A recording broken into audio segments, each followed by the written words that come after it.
I'm very excited to speak with Matt Heinz today. Matt is the founder and president of Heinz Marketing. And for those of us who've been in the B2B marketing world are probably very familiar with Heinz Marketing Group. And so before we dive in, Matt, I'd love for you to just give us your brief elevator pitch on your background, how you founded Heinz Marketing, and kind of what got you into this B2B go-to-market space. Yeah, thank you, Katie. The short story is this has been a giant mistake. This was not supposed to happen. I studied journalism and political science in college, and my first job out of school was I was a reporter covering state government for a suburban Seattle newspaper. I think I like to think sometimes that like a lot of things that we think are kind of permanent decisions in life are really written in pencil, right? And I think the older I get, the more mistakes I make, the more I realize like making pivots sometimes serendipitously is okay, and you can always go back, but it might lead to things that are maybe more of your true calling. So I went to Microsoft, went to a couple startups in Seattle, and then about 16 years ago, decided to try to do my own thing. And never intended for it to get to where it is today. But, part of what I saw was just not very effective marketing happening in complex sales situations. It was a lot of batch and send, a lot of random acts of marketing, very little, if any, coordination between sales and marketing teams. And I knew there was a better way to do that. And so, over the 16 years we've been doing this, the complexity of go-to-market motions has increased.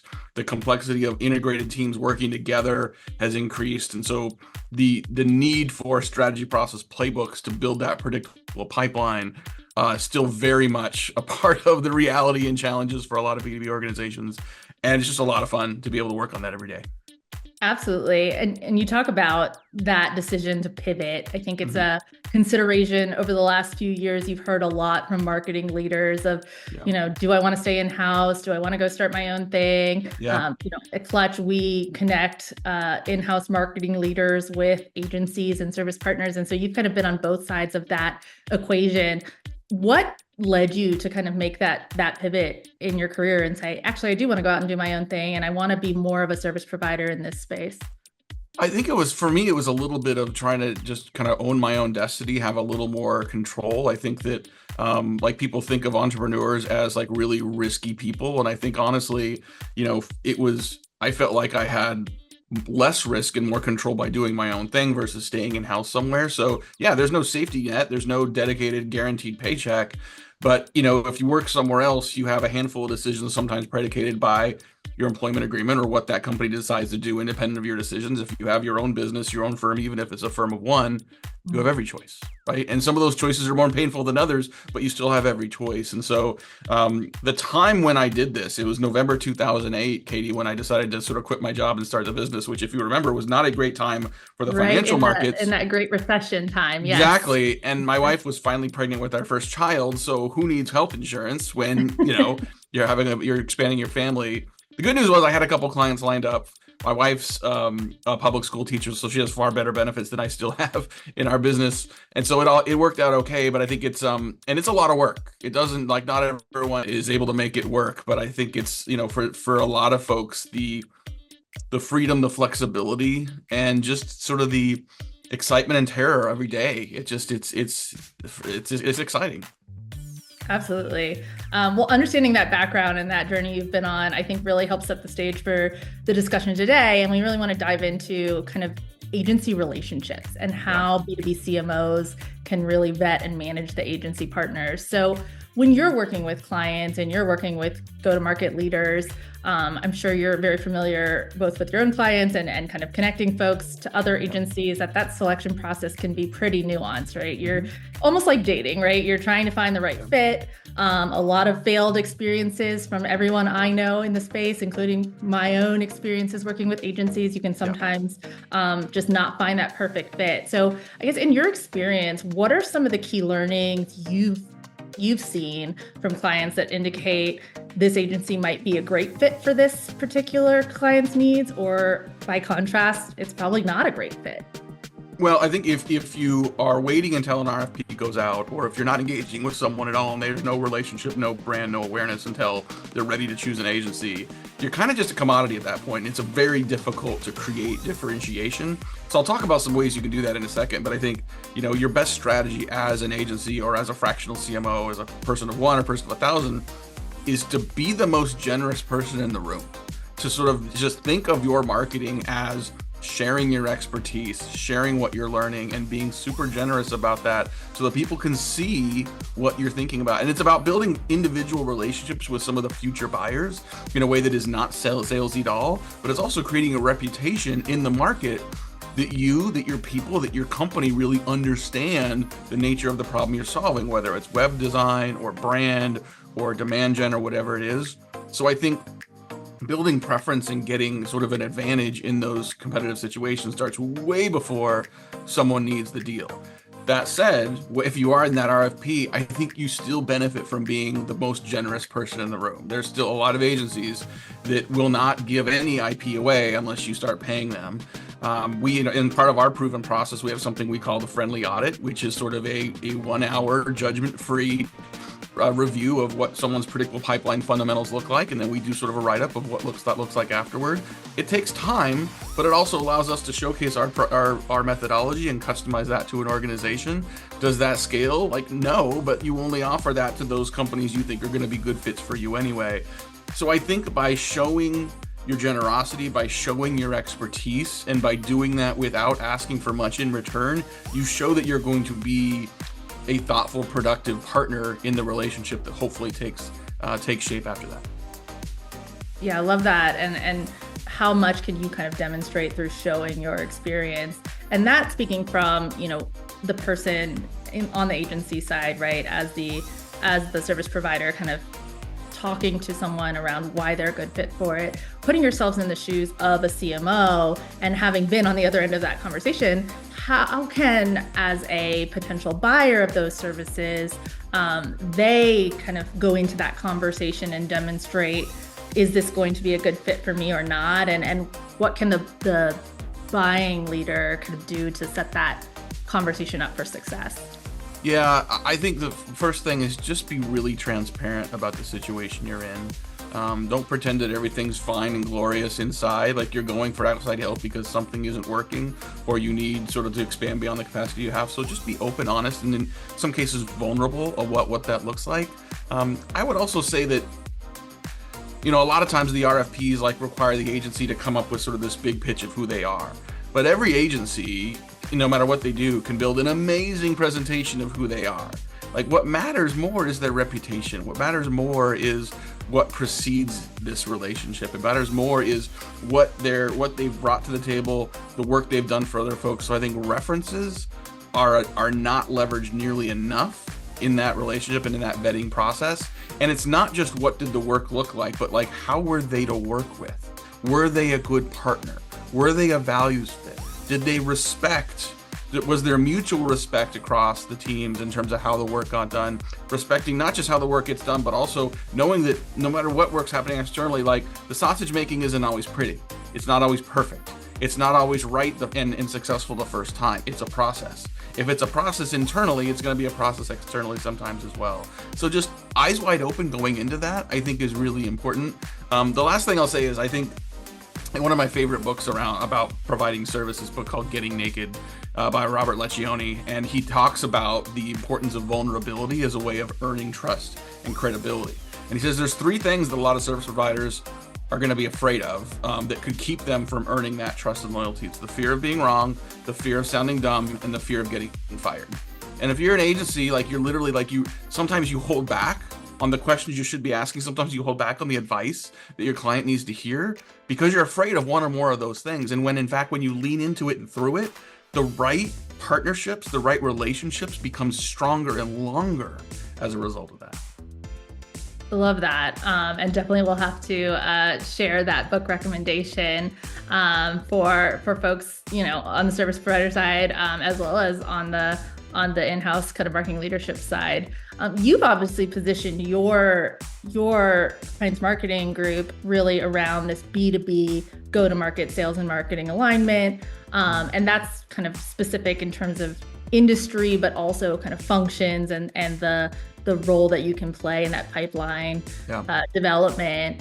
So I think as companies are evaluating the right provider for them, Do you have a recommendation on looking first for kind of that industry specialization, kind of, or do you want to go more? And you mentioned earlier brand demand, the different kind of specialties that they might lean into. How do you think about as someone who's looking at services? We're in 2025 budgeting season, and folks are starting to kind of go out and put feelers out for next year. Where do you start that evaluation to kind of narrow down what may be a really big list of potential providers you're looking for? Yeah, I mean, I think it has to start with real clarity on what your objectives are, right? And not oh, I'm looking for a PR firm, but like, what do I want that PR firm to achieve? Because I've had this conversation with people say, like, I need to hire a PR firm. It's like, great, what do you need? I need pipeline. It's like, that's not really what PR firms do, right? And so if you need pipeline, that's a different program, a different strategy. So being really clear about what you're trying to achieve, and then figuring out who are the people that are the best in the world at that. Like, I think one of the mistakes I think a lot of companies make is they say, I want fewer agency relationships, so I want one agency that can do everything. That is a unicorn. If you ever see one in the wild, capture it so we can study it and figure out how to replicate it. But I don't think it exists. I think that agencies that say they do everything started by doing one or two things really, really well, saw an opportunity for other things, and then decided they were going to do it. But that's not their DNA. That's not really their expertise, their specialty, or culture. So I think you benefit by having specialists do specialist work. Sometimes that's based on an industry. Sometimes that's based on a specific job to be done in the organization. For example, take residential real estate, right? If there's someone that has deep relationships with analysts and trade press in residential real estate, they can be worth their weight in gold versus someone who's a great PR professional, but maybe doesn't have that relationship, that context, that understanding. So that's a deep vertical opportunity. Horizontal could be someone that like I tried to think about us as like, listen, like, we are not brand, we are not creative. I've got a long list of things we're not. If it's pipeline, we're in, right? Building and generating repeatable, sustainable, predictable pipeline is our jam, and we can do that across industries as long as it is a complex buying cycle, right? And so plenty of things we get asked about doing, like, could we do it? Maybe. Will we do it? No, because that's not what we do. And I think that as a buyer of agency services, being really clear about what you want is important. As an agency, as a service provider, same clarity. Like, find your niche and lean into it and be the best in the world at that work, at that outcome. It makes you irresistible and impossible to not hire in a situation where you can actually serve that. I love that. And I think so tangible in terms of, you're literally positioning yourself around that predictable pipeline outcome. Yeah. And as we're going into planning for next year and planning for next quarter is kind of an ongoing initiative in any go-to-market function, that is the outcome that I need to drive toward, right? That is the KPI that I hold, and I need to be confident that you can deliver on. And so I think that's a good segue into this question around, we've talked a lot around how do you find that right fit when you're vetting new agencies, but when we go into the management part of it, how as a marketing leader, should you kind of hold your agency partners accountable and thinking about the metrics or KPIs they're delivering on, and how do you work with clients to ensure that, the work that you're working with them on is being clearly demonstrated in terms of the impact on their marketing goals? Yeah, so great question. I think clarity of objectives is really important. Not just clarity of what an agency is going to deliver, but what are the objectives that is expected to deliver. So when we talk to clients about doing work with us, the objective is pipeline and close deals. The work we do is strategy, process, playbook. So we're not directly driving some of that work, but that doesn't mean we're not still responsible for the outcome. That doesn't mean we still don't do the work and then watch what happens and pivot on certain components of that to make sure that the company and the client's able to achieve those objectives. So think clarity of not just what the agency or provider delivers, but clarity of what that outcome needs to convert into for your business is really important. I think the other piece that isn't really talked enough about between sort of, marketers, buyers, and sellers in this case is the working relationship, the values fit. The how are we to work together, and do we have similar alignment in terms of our working styles that's going to work for us, right? I mean, we literally in our proposal template, we have a page that gets into here's our values. Here's the values we hold dear in our culture, in our business. And underneath that is a section saying here's what we expect in return from clients. It talks about communication, it talks about clarity, it talks about timeliness. And if a prospect is going to push back on some of those things, that might be a red flag that this isn't going to be a relationship that fits with our working styles together. So I think that, this too often you see like a buyer saying, we demand these from agencies, and we paid for your services, we paid your retainer, we can do whatever we want with you. That's not a relationship. This is a two-way street. And so when you treat this as a true partnership where you're very clear on what the outcome is, but you're also clear on how you're going to work together to get there, knowing that sausage making process exists in most of these cases, that's what sets up a successful, sustainable relationship. Love that. And I think that's so true from having been on both sides myself. A lot of times, one, you go into the relationship more with a deliverables mindset than with a, hey, what are we trying to accomplish together? Right. And what are those outcomes that we're jointly accountable to? Ultimately, it sits with the stakeholder in the business, but you're hiring an agency to help you with that outcome, but being really clear around how do we work together to accomplish this? What is kept in-house? What is expected to be performed by the agency partner, and how do you really make sure that you're scoping that out at the outset so that you don't get a few months in and have just a total disconnect on what we thought we were doing here. It's really important to maintain those tempos, right? I think that, you can set really clear objectives and expectations up front, but then your teams get into the weeds, right? And you just start executing, and the planning gets into production schedule, and it's just working through getting stuff done. You can be super productive at getting tasks off your task list and be super off track on what you're trying to achieve for a number of reasons. A, because you got in execution mode and didn't notice which direction you were sort of fading into. It could be that the client starts pushing for things that you as the agency know are not going to be productive or not going to be in the right direction. It is now your responsibility to point that out, right? Lean into the fear of being wrong, fear of sounding dumb, fear of getting fired based on the objectives your client started with. Right? And if you have that solid basis of working relationship and culture fit and values fit, you can have those conversations early and often in a respectful but clear way. Yeah, absolutely. I think the values piece is a really great point, because I think there's many ways to skin a cat, right? And how we're going to get there. And if the methods in which and the ways in which you think about doing that and how you approach the work is just fundamentally different than how the business is thinking about it, I think that is a really important piece to make sure you're aligned on at the outset. I think with that, with any agency onboarding process and the client relationship, there's going to be this kind of learning curve on both sides of getting to know one another, speaking the same language, understanding the business models and what we're talking about here. And so what best practices have you found for kind of keeping that open, collaborative relationship going and fostering open communication and feedback, not just through onboarding, but beyond that? Oh, it's got to continue. It's got to continue, and you need to have separate cadences of having those conversations, right? So let's say you're deep in the weeds of doing a project, and you've got your Asana board, and you've got your Slack, and you've got your weekly huddles, and all the whatevers.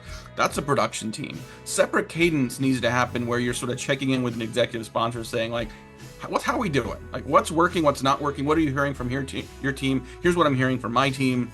There's the production schedule and production manager of getting things done, and then there's sort of the business and relationship manager. It can be the same person but different functions to be able to say, are we on track? Are we hearing other things happening in the organization, in the market, that could change or need to pivot what we're working on here? Have that open dialogue as well. So I think there's, horizontally and vertically, those different layers and cadences of conversations that need to happen to make sure the work's getting done, but also to make sure you're on the right track, on the right trajectory, and not missing other inherent or explicit signals that could drive a change in approach, let alone a change in strategy or even objectives. Mm-hmm. Like how you said the horizontal and the vertical, right? Not getting lost in the Asana tasks and the checking things off the list, but actually making sure you carve out that time for, is this reaching the higher level objectives? Have the goals of the business evolved? Has the focus change? And making sure you're having proactive space and checking in on that, and vice versa, right? As the marketing leader, making time to ensure that you're reaching out to your partners and having those proactive conversations and updating them on the changes in the business, right? Which is always rapid fire evolving and probably always going to get faster than it was yesterday, right? So It's a two-way street. And the other piece of that is I think just recognize that like this is a professional relationship, but we are humans coming into this. If the client is kind of snippy or cranky, it might not be you. It might be something and probably is something entirely different. So recognize that we are all imperfect, fragile human beings going into this process as well. And accept that and lean into it, right? I mean, and I'm not saying you got to make your clients your best friend and vice versa, but I think get to know who people are a little bit and appreciate and celebrate the humanity that is part of that relationship as well. Absolutely. Well, really topical and timely advice right now as we're thinking about, all of my B2B marketing peers and folks in your CMO community, I'm sure, are thinking about what are the different types of agency partners I might need to be thinking about as we lay out our 2025 plan and our vision, and really helpful advice to make sure that those relationships are started effectively and that they lead to successful outcomes. If you could swap jobs with any marketer for a day, who would it be? So I'm a pure B2B guy, but I think it would be fascinating to be the CMO of like Netflix or Hulu, right? Just with the diversity of different programs and movies and just series that are going out, and just how much fun you could have like marketing that in a consumer space with creative ideas, with viral community stuff. I just think that would be super, super fun. What's your favorite marketing tool that you can't live without? LinkedIn Sales Navigator. Honestly, just in terms of relationships, like we talked earlier about sort of building and sustaining relationships early. I think, I'm grateful that in our space and chief marketing officers, marketing leaders in B2B, most, if not all of them, are on LinkedIn, and you can see what they're thinking about. You can see what they're writing about. It's a daily opportunity to engage, to encourage, to celebrate, to just, someone coined the term value deposits for me a while ago. I think it's kind of a little of a weird term, but like it's real, right? Like you're not pitching every day. You're not necessarily writing 1,000 words someone's going to read every day, but your ability to go and like and celebrate and respond and engage in conversations, like those things are quick value deposits, but they add up in a big way over time. Last question. What's your go-to podcast that you're always tuning into? So I've got a couple sort of business ones I listen to, but I listen to them a little less often. Like right now, as we record this, it's beginning of college football season, and there's this podcast called The Solid Verbal.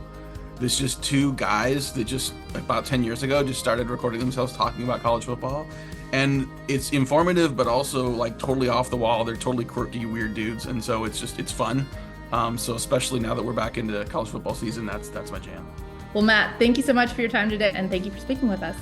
Likewise, thanks so much.